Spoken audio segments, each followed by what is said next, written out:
Les saluda a su amigo, el pastor Miguel Bernuy. Estamos aquí juntos nuevamente para continuar desarrollando este curso maravilloso de formación y desarrollo integral 8. Bienvenidos a la sesión número 2 que lleva por título Las 7 iglesias del Apocalipsis, parte 1. Muy bien, estamos listos para continuar con la sesión de este día. Hoy vamos a hablar acerca de las 7 iglesias del Apocalipsis en la parte número 1. Pero antes de comenzar a estudiar este precioso mensaje que está en la Biblia en los capítulos 2 y 3, vamos a hacer una breve oración. Querido Padre, gracias por la vida, por tus cuidados. Nos encontramos nuevamente a través de la pantalla, pero queremos pedir tu bendición para que lo que digamos, lo que reflexionemos sea de bendición para tus hijos e hijas en esta clase. Oramos en el nombre de Jesús. Amén.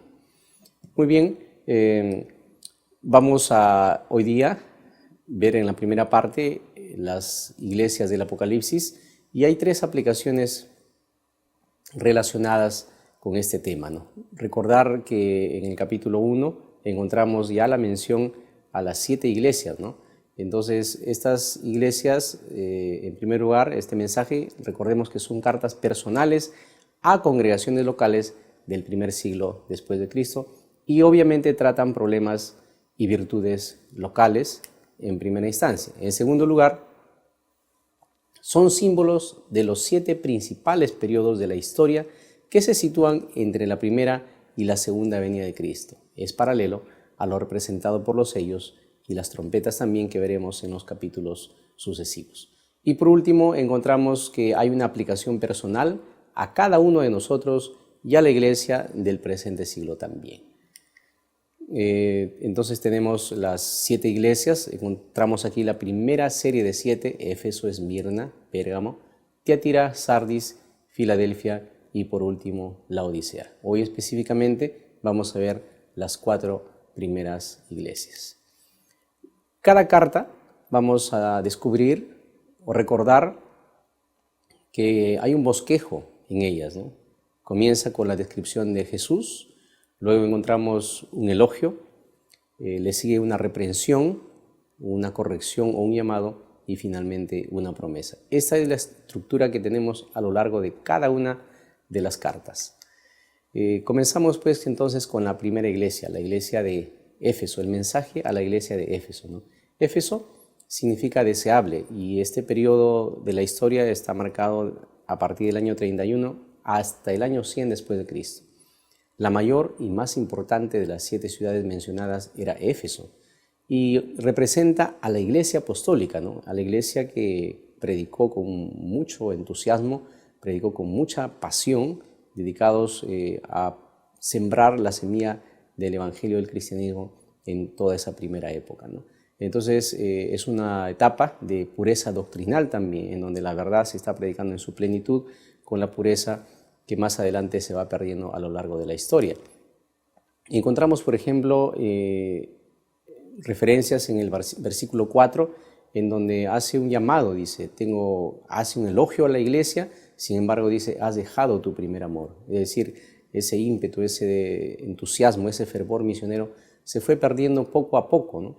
Y por otro lado encontramos a enemigos de la vida espiritual y del pueblo y de la iglesia en ese tiempo, grupos que enseñaban pues que las obras de la carne no afectan la pureza del alma y por consiguiente no tienen que ver con la salvación. Y ellos decían que no importa lo que se haga con el cuerpo, lo importante es el conocimiento y no la práctica. Sin embargo, cuando uno va a la Biblia encontramos que debe haber una estrecha relación entre mente, cuerpo y alma. Es decir, estamos estrechamente relacionados y lo que hagamos con nuestro cuerpo sí tiene un impacto en nuestra vida espiritual, en nuestra interacción con las demás personas. Pero los nicolaitas eran un grupo de personas que proclamaba que eso no era así y introdujeron esta corriente que empezó a hacer daño y a minar la fe de muchos creyentes del primer siglo. Por otro lado, tenemos a la iglesia de Esmirna, que significa aplastado, va desde el año 100 al año 313 después de Cristo. Era una ciudad marítima al norte de Éfeso. Era, por cierto, un maravilloso puerto natural y representa pues a la iglesia perseguida, ¿no? El Imperio Romano sometió a mucha opresión a los que rehusaban el culto al emperador y comenzó una voraz persecución, ¿no? Ahí encontramos a Policarpo, quien es uno de los mártires en el año 165, y cuando se lo instó a que él decline de su fe, para que él abandone a su fe, para que niegue a Jesucristo, él contestó con la serenidad que lo caracterizaba: por 85 años le he servido sin que nunca me hiciera daño alguno. ¿Cómo podría yo blasfemar de mi Rey y Salvador? Y así murió Policarpo, considerado uno de los primeros mártires también del cristianismo. Encontramos en el capítulo 2, el versículo 10 específicamente, la expresión que pasarás por tribulación por 10 días, ¿no? Recordemos que el libro de Apocalipsis es un libro simbólico, en donde los números no necesariamente ven cantidades, sino cualidades, pero en este caso específico encontramos que esta es una profecía que equivale a 10 años, de acuerdo al principio de Números 14:34, en que dice día por año te lo he dado. Entonces, estos 10 días de persecución fue bajo el emperador Diocleciano del año 303 al 313, ¿no? Esta etapa fue la más intensa y voraz persecución contra los cristianos de aquella época. Luego tenemos a la iglesia de Pérgamo, que significa exaltada, elevada, ¿no? El periodo de esta iglesia abarca desde el año 313 al 538 después de Cristo. Esta ciudad de Pérgamo estaba construida sobre una colina, por esa razón encontramos ahí su significado, que es exaltada o elevada, ¿no? Ellos tenían también uno de los hospitales más famosos de la antigüedad y adoraban al dios Ofidio Esculapio, ¿no? Simbolizado por una víbora. Y se introdujeron en esa época muchas falsas doctrinas.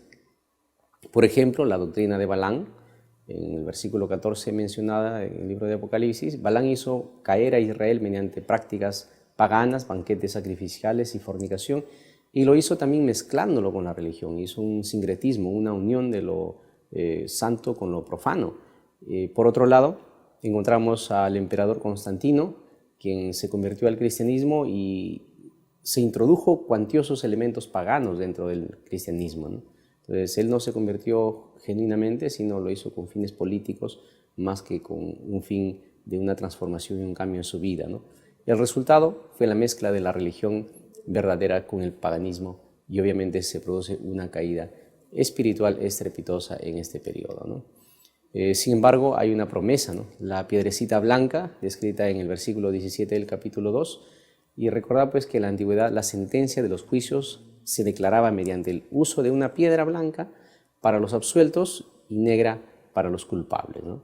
En el tribunal de Dios, Él defenderá a su pueblo, y dice el texto bíblico que se nos dará un nombre nuevo, una piedrecita blanca y un nombre nuevo. Hoy día quizás no nos gusta nuestro nombre, tenemos diferentes nombres, a algunos nos gusta el primer nombre, a otros el segundo nombre, a unos ese nombre no nos agrada quizás, pero lo maravilloso y la promesa extraordinaria del libro de Apocalipsis es que cuando Jesús vuelva, se nos dará una piedrecita blanca con un nombre nuevo.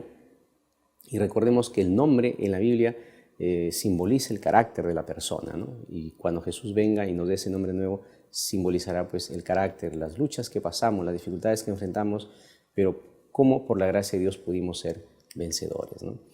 Y luego tenemos a Tiatira, que significa sacrificio, ¿no? Esta iglesia abarca desde el año 538 al año 1517, ¿no? Era esta ciudad un lugar industrial y representa a la edad oscura, ¿no? En este periodo la luz de la verdad casi dejó de brillar, ¿no? Entonces, en un tiempo en que la oscuridad, la caída espiritual del pueblo fue abrumadora, ¿no? Encontramos a Jezabel, que es mencionada en el versículo 20, y esta específicamente es una referencia al poder que provocó la gran apostasía medieval, ¿no? Una mezcla también del cristianismo con el paganismo, el adulterio abierto y mencionado en el versículo 24, cuando dice las profundidades de Satanás, es decir, si había este grupo humano en todo este periodo, un gran porcentaje estaban realizando prácticas totalmente fuera del contexto bíblico y los principios ya establecidos en la palabra de Dios. Mencionar también que en estas 4 iglesias, al igual que las 3 que veremos más adelante, se menciona y se presenta a Jesús de manera extraordinaria. Por ejemplo, el mensaje a la iglesia de Éfeso se presenta a Jesús como el que anda entre los candeleros. En Esmirna se la presenta como el que estuvo muerto, pero revivió, haciendo alusión a su resurrección y al hecho que nos da la esperanza de que si nosotros un día morimos, con toda seguridad resucitaremos, porque Él nos ha dado la victoria y la seguridad de ello, ¿no? Por otro lado, en Pérgamo se presenta a Jesús como el que tiene la espada aguda de 2 filos, y en Tiatira se presenta a Jesús como el que tiene ojos llameantes y pies de bronce bruñido, ¿no? Entonces, en estas primeras 4 iglesias encontramos que son, si bien es cierto, son mensajes locales, pero también marcan el periodo de la iglesia a lo largo de todos los años, ¿no? Y ahí hemos encontrado pues a Éfeso, a Esmirna, Pérgamo y Tiatira, cada uno con sus particularidades, cada uno con sus experiencias muy singulares, pero todos orientados para mostrarnos la viva experiencia de la iglesia a lo largo de todos los años, ¿no? Necesitamos indudablemente acercarnos a Jesús, ¿no? Encontramos aquí nosotros en la Biblia el remedio y el perdón ofrecido por Jesús para el ser humano, ¿no? Estas 4 iglesias, algunas tienen su repetición, su elogio, la promesa, y la promesa de Jesús es que podemos ir cada día a la fuente de vida y ser transformados por ese poder maravilloso.